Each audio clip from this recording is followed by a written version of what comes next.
Prime Minister. Thank you, Mr. Speaker. Mr. Speaker, this week is Armed Forces Week, and I know that on Saturday, members from across the House will be attending events to celebrate Armed Forces Day. This will provide an opportunity to recognise the source of pride and inspiration that our serving men and women are to us. Today is also Reserves Day, and I would like to pay tribute to reservists, including members of this House, for the integral and vital role that they play in maintaining this country's security here and overseas, balancing their civilian lives alongside their military careers. Mr. Speaker, this morning I had meetings with ministerial colleagues and others. In addition to my duties in this House, I shall have further such meetings later today. Helen Goodman. The Prime Minister is quite right. We all celebrate the huge contribution our armed forces and reserves make. Last year, the Prime Minister promised that no school would see a cut in its budget. Yet half the schools in Bishop Auckland continue to face real cuts, some of over £1,000 per child.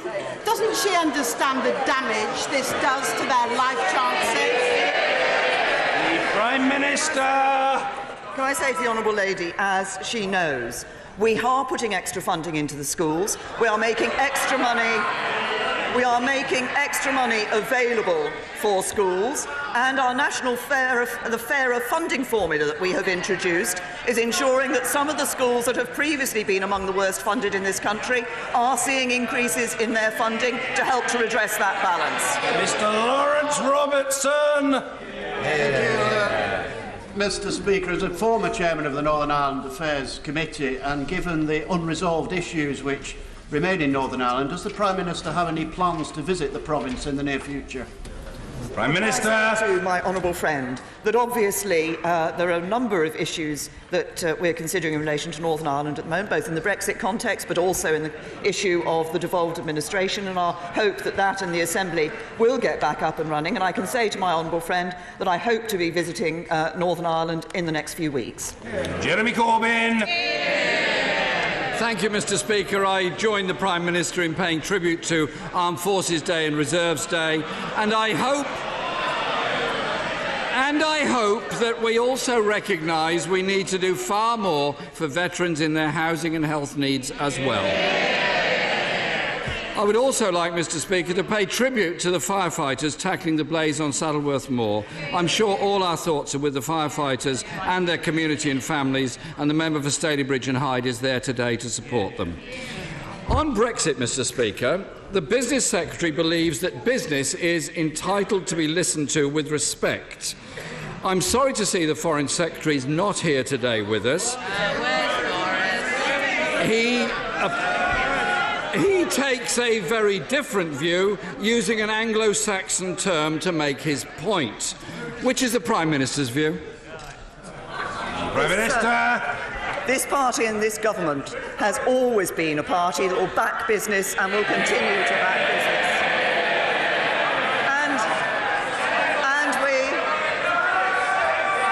And we back business because it is businesses that create millions of jobs for people in our country, that provide billions of pounds in tax that we can spend on our public services. It is businesses that are the backbone of our prosperity. And can I say to the right honourable gentleman, if he wants to start standing up and talking in favourable terms about business, he's got a decision to make. He can either back business or he can want to overthrow capitalism. He can't do both.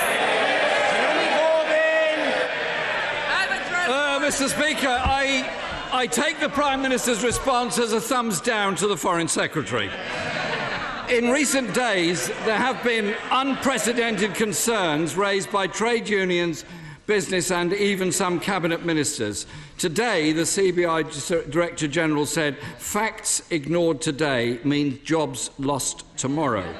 Airbus supports 110,000 jobs in the UK supply chain, many of them very highly skilled, well-paid and unionised jobs. The company says no deal would force Airbus to reconsider its footprint in the country, its investments and its dependency in the UK. Can the Prime Minister reassure thousands of workers today and take the phony threat of no deal off the negotiating table? Prime Minister! I say to the right honourable gentleman, he has raised the question of Airbus. Well, if he is so concerned about our aerospace and aviation industry, why did he not back the expansion of Heathrow in this chamber?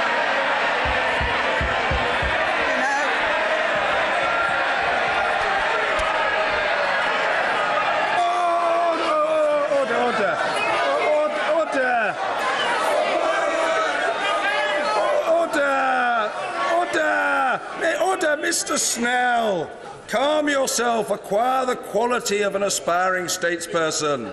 Calm. The question has been asked. The answer from the Prime Minister must and will be heard. The Prime Minister. Mr. Speaker, I say to members of this House, I don't normally agree with the Secretary-General of Unite, but on this occasion I actually do agree with him, because he says that backing the expansion, the third runway at Heathrow, would ensure our country remains a world leader in aviation and aerospace. Well, Mr. Speaker, the Foreign Secretary didn't back it either, but in his own way he was helping the aviation industry by spending 14 hours in a plane for a 10-minute meeting in Afghanistan. Mr. Speaker, the government is not threatening the EU with this ridiculous position. It's threatening skilled jobs in this country. But at least there's one government minister that understands this. That's the honourable member for Aberconwy. He asks, I think it's about the Health and Foreign Secretaries, do the Tory leadership aspirations of multimillionaires trump the need to listen to the employers and employees of this country? Well, apparently they do. The head of BMW, directly employing over 8,000 workers in this country, 8,000 jobs in this country, said they need to know the government's plans for customs, and said if we don't get clarity in the next couple of months, we will have to start making contingency plans. Order. Apologise. The Prime Minister was heard. No concerted attempt from either side of this House to shout a member down will ever succeed. However long it takes, the Prime Minister will be heard and the Leader of the Opposition will be heard. Get the message. Jeremy Corbyn. Go on, Jeremy. The noise of people hiding behind the gallery is interesting, Mr. Speaker. Mr. Speaker, I'm asking the Prime Minister how many more firms are telling the Prime Minister in private what Airbus and BMW are now saying very, very publicly. Prime Minister.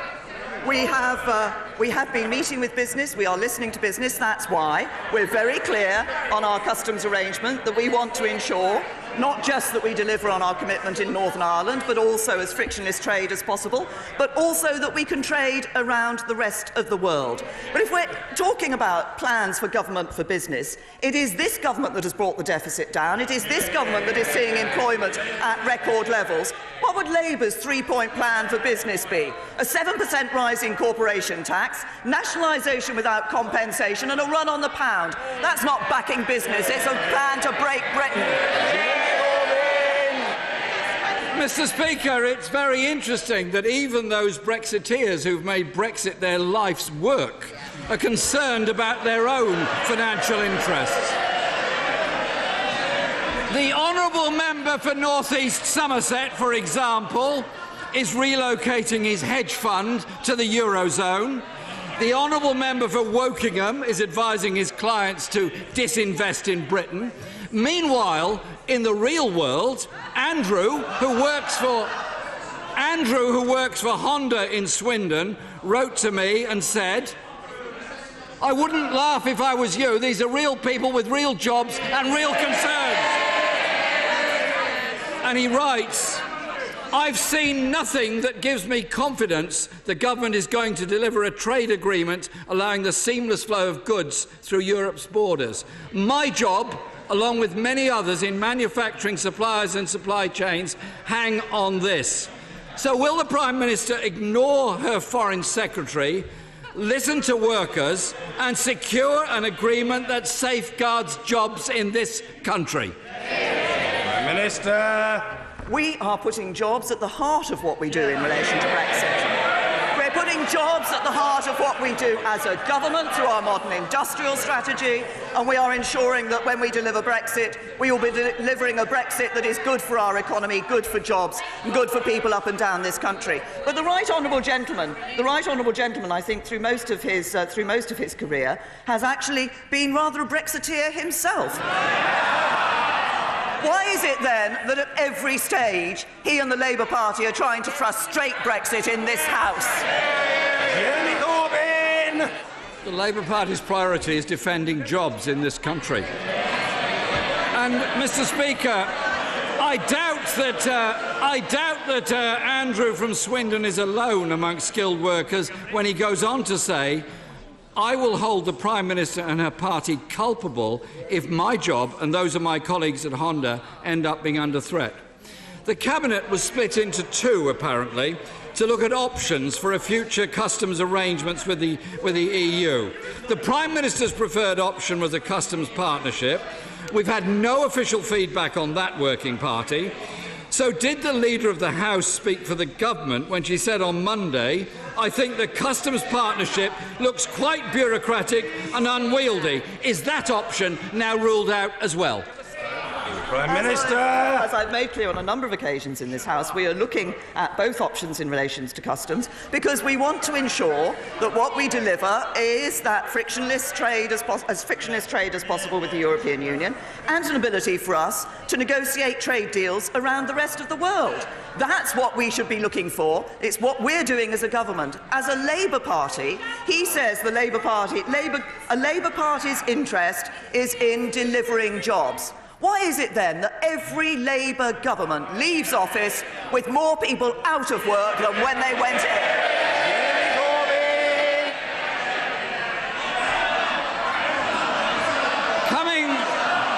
Coming from a Prime Minister who presides over an economy where 1 million people are on 0 hours contract, that is very rich. She rules out a customs union. Mr. Speaker, the Prime Minister rules out a customs union, the Leader of the House rules out the Prime Minister's preferred option, and reality rules out a maximum facilitation model. That only leaves no deal, which he refuses to rule out. She is putting jobs at risk. Sadly, it's not those of the warring egos in her cabinet, because they've now been rewarded with an invite to a pyjama party at Chequers. Meanwhile, thousands of skilled manufacturing jobs and the future of whole industries in Britain are at stake. The Prime Minister continues to promote the fallacy that no deal is better than a bad deal. No deal is a bad deal. But isn't the truth that real jobs... Order, order. I apologise to the right honourable gentleman. I'll say it again. There is unlimited time as for... Order! There is unlimited time as far as I'm concerned. Order! The questions will be heard, and the order and the answers will be heard. And nothing and no one will stop that happening. It's as simple and unmistakable and clear as that. Jeremy Corbyn. Thank you, Mr. Speaker. No deal is a bad deal. But isn't the truth that the real risk to jobs in our country is a Prime Minister who is having to negotiate round the clock with their own cabinet to stop it falling apart, rather than negotiating to defend jobs of workers in this country? Prime Minister. I'll tell the right honourable gentleman what I and this government are delivering. We're delivering a successor to Trident, stamp duty slash for first-time buyers, a modern industrial strategy for jobs and growth, action on childhood obesity, 1.9 million more children in good or outstanding schools, fairer schools funding, new technical education, improved mental health services, expansion of Heathrow, record levels of employment, falling borrowing, rising real wages, We've triggered Article 50, we've agreed an implementation period, we've passed the EU withdrawal bill, a Britain fit for the future and leaving the European Union on the 29th of March 2019. Thank you, Mr. Speaker. Last weekend I attended celebrations marking 70 years of production of the Great British Land Rover. Would the Prime Minister join me in congratulating the workers of Solihull and commit to securing post-Brexit global trade deals and recognise that new, clean diesel engines have a role to play for years to come? Minister! Well, can I first of all congratulate all the workers at British Land Rover for 70 years of production. And my honourable friend is absolutely right. As we look at leaving the European Union, it gives us an opportunity to be in a position to conduct our own trade policy, to sign our own trade agreements with countries around the world. My honourable friend raised a specific point about cleaner diesel engines. This can play an important part in reducing CO2 emissions from road transport and could reduce CO2 emissions further whilst meeting ever more stringent air quality standards during the transition to zero-emission vehicles. This country is leading on this issue of zero-emission vehicles, and Land Rover are playing their part. Ian Blackford. Thank you, Mr. Speaker. Can I commend the armed forces and our reservists for the fine job they do for our country? Mr. Speaker, Airbus, Honda, BMW, the CBI, the TUC, the Society of Motor Manufacturers. Mr. Government, this Speaker has completely failed to listen to business, has insulted the business community and left companies in the dark. Can the Prime Minister tell the House why 186,000 car manufacturing jobs are disposable to her? Prime Minister. To the right honourable gentleman. We have been consistently listening to business throughout the negotiations so far. Business said they wanted us to give priority to citizens, EU citizens' rights here in the UK. We did just that. Business said they wanted an implementation period so there wasn't a cliff edge next March. We have negotiated an implementation period so that there will be a smooth and orderly Brexit. Business say that they want as frictionless trade as possible, so we are putting forward proposals to ensure that we provide that frictionless trade with the European Union. But alongside that, we will be developing a global Britain, looking out around the world, signing trade deals around the world. And if he thinks trade and business is so important, why didn't he support Heathrow expansion earlier? Ian Blackford. Mr. Speaker, not for the first time it's a Prime Minister that failed to answer the question, and the cost is that investment has been turned off in Britain by a government that refuses to listen. Mr. Speaker, more than a year ago, the Scottish Government presented a plan for the United Kingdom to remain in the single market and the customs union to give certainty to business. Just this week, Scotland's First Minister took a trade delegation from Scotland to Berlin. Every step of the way, the Scottish Government has been seeking to protect jobs and our economic interests. 2 years on from the EU referendum, and with the clock ticking down, the Prime Minister has done nothing but increase uncertainty. Has the Prime Minister completed any economic analysis on the jobs and the economy were the UK to stay in the single market and the customs union? And if not, why not? Prime Minister. The right honourable gentleman. He talks about investment into the United Kingdom. Last year, the United Kingdom remained the preferred country for investment, foreign direct investment. In Europe, it's the preferred country in Europe for that foreign direct investment. We saw last year 76,000 jobs being created as a result of foreign investment here in the United Kingdom, more jobs being created through foreign investment than in the previous year. And if he wants to talk about further confidence from business, just look at the fact that this month we've seen £2.3 billion of investment being announced by the tech industry as part of London Tech Week, creating another 1,600 jobs, and the more examples I could give him. If he wants to listen to business, though, he should listen to Scottish business, because their message is very clear. Stay in the United Kingdom. James Morris. Thank you, Mr. Speaker. Thank you, Mr. Speaker. Fresh from my success of managing to stagger over the line in the recent London Marathon, I will be running a 10k road race as part of the Black Country Fun Run this Sunday in Hales Owen. This is an event which has raised thousands of pounds for local charities in my constituency. So would the Prime Minister thank the organisers, in particular Alan Bowler and the Hales Owen and Rowley Regis Rotary Club, for the organisation they put into this event, and would she offer her congratulations to those who are participating in this race on Sunday? Minister!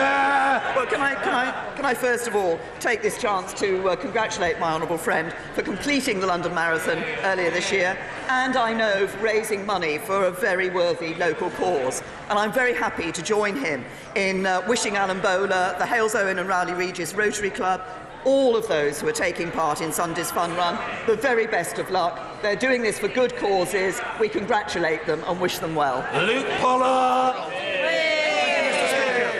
The Prime Minister will know that every nuclear submarine the Royal Navy has ever had, we still have. There are 13 old nuclear submarines tied up in Devonport, 7 in Rosyth, and little room for the ones coming out of service soon. Will the Prime Minister agree to meet with me, the member for Copeland and the member for Rosyth, further to our letter to her a fortnight ago, to discuss how we can extend civil nuclear decommissioning to these nuclear submarines to ensure that we recycle them, creating jobs in Plymouth, Scotland and West Cumbria? Well, can I say, first of all, that we take this issue that he has raised of the safe storage and disposal of nuclear submarines very seriously indeed. There is capacity for safely storing all remaining operational Trafalgar-class submarines at Devonport following their decommissioning, and work has started on dismantling the first submarine, Swiftsure, with over 50 tonnes of radioactive waste removed by the end of May. But I know that I believe the honourable gentleman and other members of the House have written to me on this particular issue. I will respond in further detail to him in further detail in due course, and I will ask the relevant Minister to meet with him to discuss this issue further. Foster! Thank you, Mr. Speaker. Last week I met 3 students at the Spires College in Torquay who have been working on the Send My Friend to School campaign to make schools safe. Can the Prime Minister therefore confirm what action the UK will be taking to ensure the Safe Schools Declaration makes a real difference to children who otherwise might not be able to access education? Prime Minister. Can I thank my honourable friend for raising this important issue, because we know that conflict is a key driver of educational exclusion. Our education in emergencies work does support greater community awareness of how to protect children in education, teaching students and teachers about peace building and strategies for conflict resolution. And we view compliance with international humanitarian law as the primary basis to protect schools and educational facilities. We're also encouraging international partners to endorse the declaration, and most recently Germany, who signed up last month. This is an issue that we take very seriously. We are acting on that. We're supporting the work of the United Nations, and I'm pleased to say, the largest single financial contributor to the Secretary-General's Special Representative for Children and Armed Conflicts Office. Ben Lake. Mr. Speaker, West Wales and the Valleys remains one of the poorest areas in Western Europe, and yet since 2015 we have seen the UK Government renege on manifesto promises to electrify the main line to Swansea, the North Wales line, and more recently the development of the Swansea Bay Tidal Lagoon.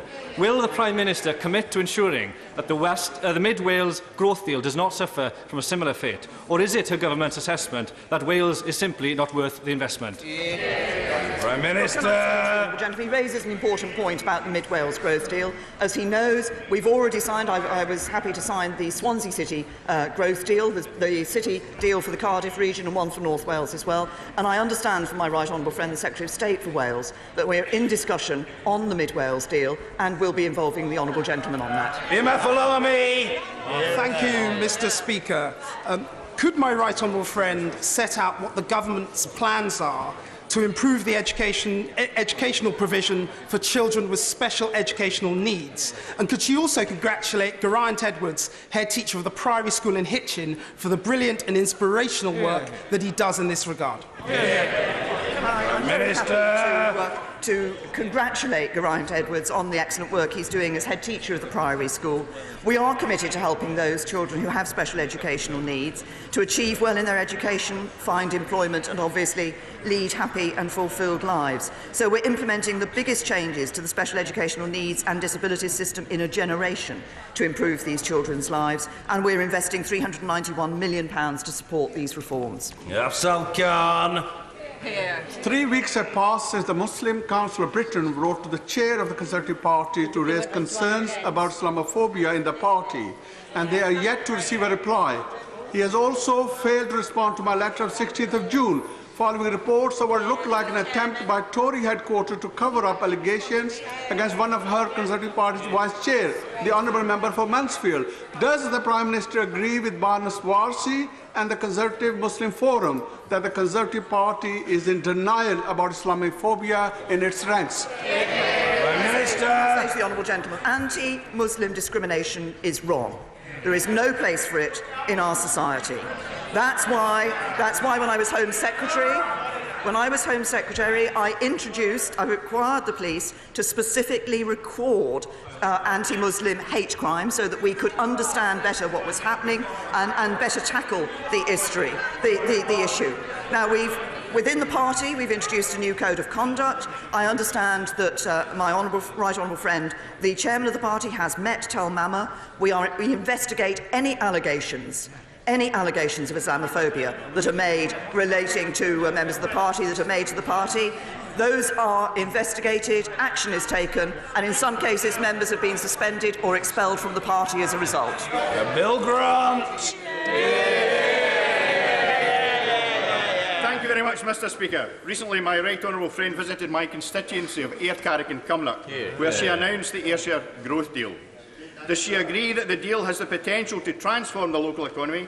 And may I ask what steps the government are taking to drive the matter forward? Prime Minister. I was very happy to visit my honourable friend's constituency and to highlight the opportunities that the Ayrshire Growth Deal does give us. It is, as he says, it is important locally, regionally and I think nationally in terms of the economic benefit that it can bring. Negotiations have now commenced between both governments and the Ayrshire councils on how to implement the deal. I understand officials met on Monday this week to discuss aerospace and proposals for Prestwick, and the work is ongoing across Ayrshire. So the work is continuing, and I can assure my honourable friend that we recognise the importance of the Ayrshire Growth Deal. Mary Cray. Thank you, Mr. Speaker. Will the Prime Minister join me in congratulating the Foreign Secretary for expressing so pithily what her hard Brexit will do to British jobs and British businesses? Prime Minister. Can I say to the honourable lady, as I have said many times in this House before, we are pursuing a Brexit that will be a good deal for the UK, a good deal for business, a good deal for citizens, a good deal for jobs. And I believe we will achieve that. Because it will be good not only for the United Kingdom but also for the European Union. Sir Peter Bottomley. After the tragedy of the Grenfell fire, can I put to the Prime Minister that the people left being asked to pay for the cost of removing cladding and replacing it are the private leaseholders in private high-rise blocks? Can she try to make sure that the owners, the freeholders, have put to them the points well known to the all-party group, to the Charity Leasehold Knowledge Partnership, particularly to Martin Boyd and Sebastian O'Kelly, that that's a situation which is intolerable and needs to be solved properly? Well said. Prime Minister. My honourable friend will be aware of the action that we have taken as a government in relation to the social sector and local authorities, but we are calling on building owners in the private sector to follow the example set by the social sector in taking action to remove unsafe cladding. Some in the sector, I could name Barratt Developments, Legal & General and Taylor Wimpey, are doing the right thing and taking responsibility. But we want others to follow their lead, and we will continue to encourage them to do so. They must do the right thing, and if they don't, we're not ruling anything out at this stage. Anna Cherry. Thank you, Mr. Speaker. Redford Barracks has stood proudly for over 100 years in Scotland's capital city. Yet this government are threatening its closure with an adverse impact on both service personnel and the local community. My constituents have been waiting for months for an update on the Better Defence Estate Plan. It being Armed Forces Week, will she help me get an answer from the Secretary of State for Defence? And will she tell him that rather than concentrating on his plans to replace her as Prime Minister, he should halt the destruction of the defence estate in Scotland? Prime Obviously, a number of decisions are being made about the defence estate, which will ensure that we have the defence estate that is right for our future capabilities and our future requirements. I will ensure that the point that the Honourable Lady has made about not receiving a reply so far from the Minister of Defence is brought to the Ministry of Defence's attention. Greg Hands. Mr. Speaker, we all need to keep our election pledges. And that, Mr. Speaker, applies whether we made those pledges 1 year ago or 9 years ago. So can I ask the Prime Minister to update us on our Conservative manifesto election pledges to leave the single market, to leave the customs union and to pursue an independent trade policy? Prime Minister. First of all, can I thank my right honourable friend for the service that he has given to government over the last 7 years. Most recently, of course, in an important role on the very topic that he has just raised as Minister of State at the Department for International Trade, but also for his time as Minister for London. All of these jobs he conducted with great ability and distinction, and I'd like to thank him for the work that he has done. It is right that we do want to ensure that we can negotiate our independent trade deals around the rest of the world, and we will be leaving the single market and leaving the customs union and enabling us to do exactly that, to ensure that we can have an independent trade policy and negotiate our own trade deals with the rest of the world. Alison Thewlis. Thank you, Mr. Speaker. Almost 2 weeks after the significant fire at Glasgow School of Art and the O2 ABC, neighbouring constituents and businesses are still out of their properties. Many are struggling to get their insurance companies to provide adequate support as their own property has not been damaged. Will the Prime Minister do all in her power to push insurance companies to provide the maximum support to my constituents and businesses as possible? The Prime Minister. Can I say to the Honourable Lady that, this was a terrible fire, and obviously the damage it did to one of Glasgow's iconic landmarks, which was rightly regarded as one of great architectural significance, has been, yes, I'm coming on to the issue that the Honourable Lady is raising. I just wanted to have this opportunity to give my heartfelt thanks to the work of the emergency services who did their best in addressing the fire that took place. Now, obviously, she's raised a very specific issue about the insurance and about ensuring that others can return to their buildings close by. I will ensure that the Secretary of State for Scotland is aware of that question, and we will look to see what can be done. Heidi Allen. Thank you very much, Mr. Speaker. Prime Minister, at 6:49, my constituency James Wheatcroft emailed me. I'm currently standing at Shepherd Station. The 6:40 has just arrived. The 5:38, the 6:10, the 7:25 all cancelled. This is the only train to London before 8:10 this morning. 5 people on the platform have waited for an over an hour. They've missed their Eurostar connections. The station car park's empty. They're going home. 7:29, our train's now broken down. Another train's arrived. There's not enough room for everyone. 7:59, the rest of us had to get a train back north, and there wasn't room for us on that either. People have simply decided to go home. Please, Prime Minister, assurances from GTR are not enough. We need a task force to micromanage those contracts back to performance. Please, will she commit to that? Prime Minister. Can I say to my honourable friend, I recognise the concerns that she's expressed. The performance that has been provided for passengers has been unacceptable. This is an issue which the Department for Transport has been working on with GTR. They have been working to provide a new timetable which will provide more capacity on the services, but not the same timetable as originally being introduced in May. But the Department for Transport will continue to work to ensure that the rail company is providing the performance that passengers rightly expect and deserve. Sir Vincent Cable. On Saturday, around 100,000 people gathered in Parliament Square outside to demand a people's vote on the final Brexit deal. I didn't see the Prime Minister amongst the many Conservatives in the crowd, and the Leader of the Opposition was in the Middle East, avoiding the many Labour supporters. But since the Prime Minister has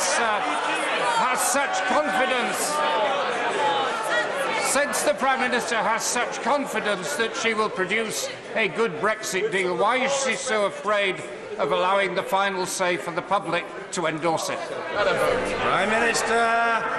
Can I say to the right honourable gentleman, the Liberal Democrats in the past have argued that we should have a referendum to give people the choice as to whether to stay in the European Union or not. We gave the people a choice, they have voted, and we will deliver on it. Johnny Mercer! Thank you very much, Mr. Speaker. Will the Prime Minister confirm to the House today that she is absolutely committed to this country retaining its Tier 1 military status, that she is equally open to the idea that increased threats require increased resources, but she is also committed to reforming that department so that we end this narrative of a constant decline of UK military capability when the truth is, in fact, the complete reverse? Yeah. Can I Prime say, Minister. I'm absolutely committed to this country remaining a leading military power. There is no question that the government will do what it needs to do to ensure that we are a leading military power. But can I say to my honourable friend, we do need to ensure that we look at the threats that we are now facing and the capabilities we need as these threats change.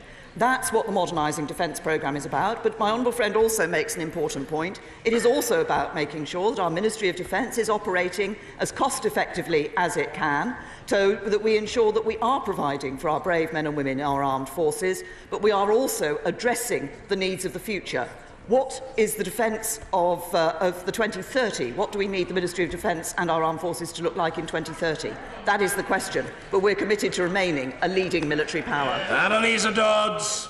Mr. Speaker, on Saturday I was at BMW Cowley with 15,000 people, all of them BMW workers and their families. Just 2 days later, we had the starkest warning yet from BMW about the damage of a chaotic deal on Brexit for customs processes.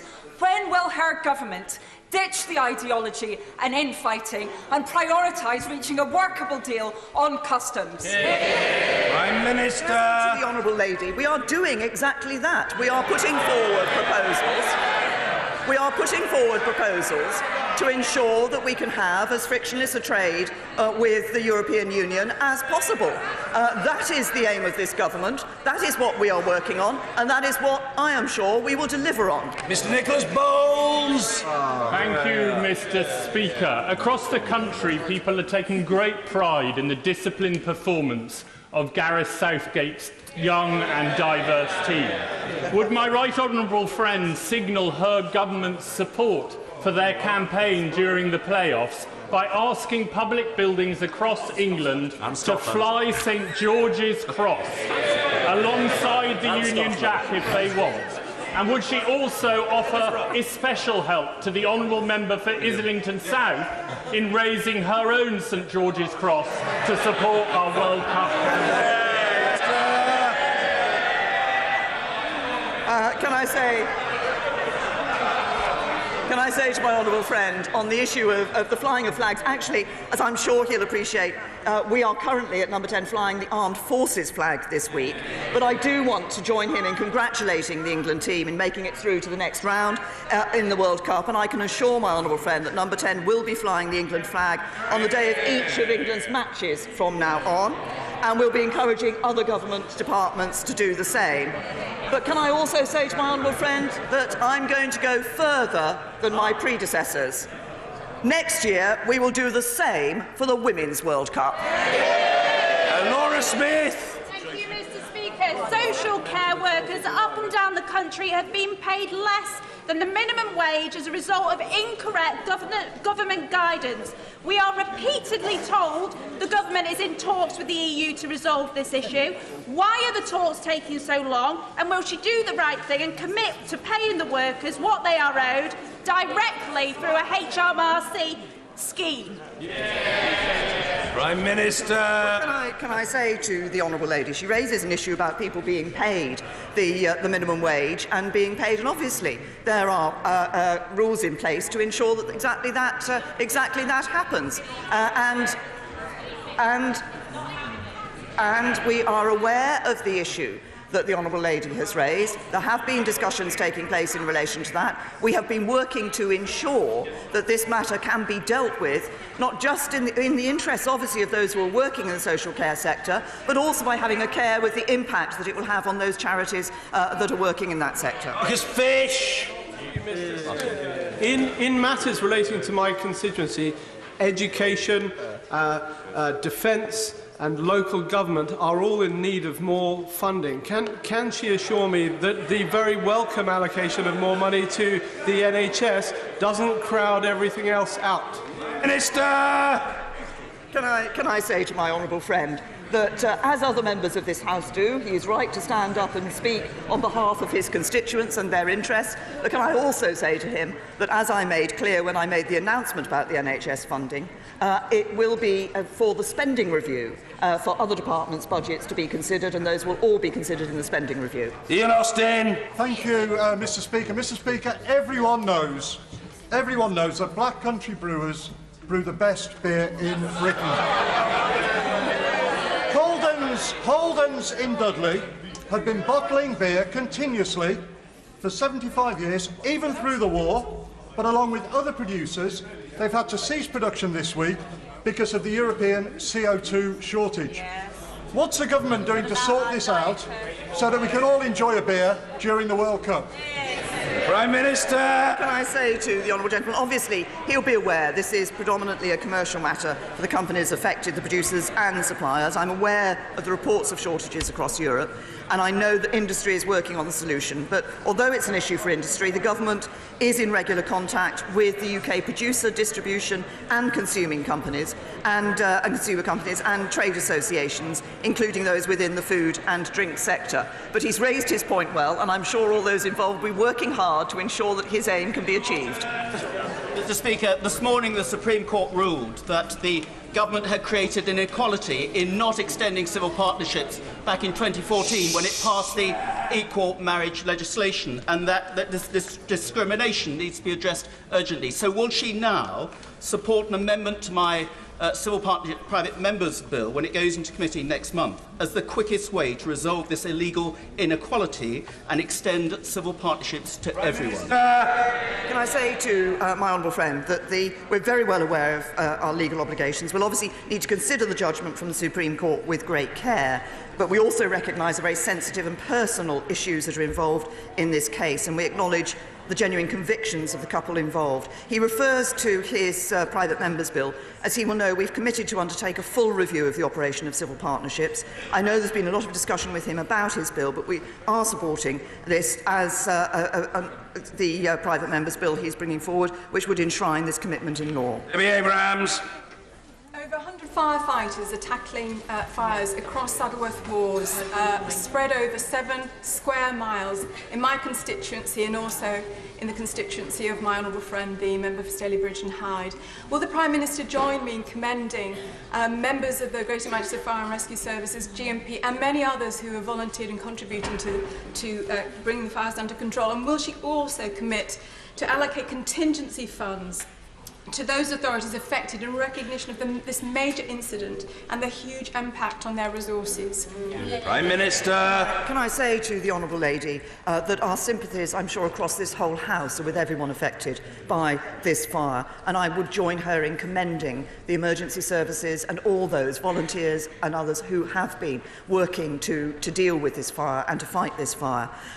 For her reassurance, the Home Office is monitoring the situation closely with the National Resilience Assurance Team. So far, no request for government support has been made from Manchester Fire and Rescue, but we are keeping this under constant review, and operational policy arrangements are in place to provide support if required. Gillian Keegan. Thank you, Mr. Speaker. All Rolls-Royce motor cars, an iconic global brand, are made in my constituency in Chichester. Every day, 150 trucks arrive from Europe to supply BMW plants, and 120 trucks leave the UK headed for Europe.